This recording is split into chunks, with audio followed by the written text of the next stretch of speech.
के छोड़ के मन करे निकाल दी सीना से करेज के।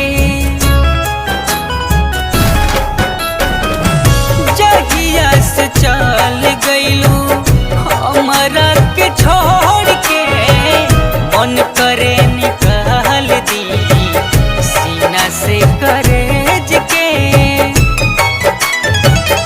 तोहर दीदार यार हमके आवारा बना गई। तोहर दीदार यार हमके आवारा बना गई।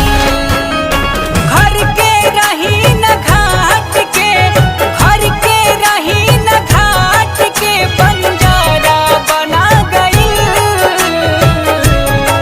तोहर प्यार तो हमके आवारा बना गई।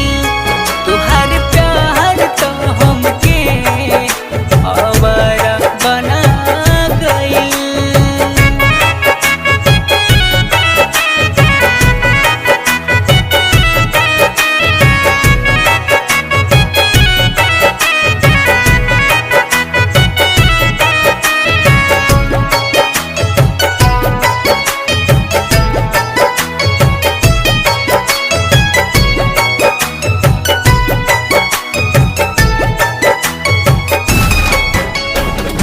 सीमा न बाटे जानू दुखी तकलीफ के बयां नहीं कर पई है रबी आज लिख के।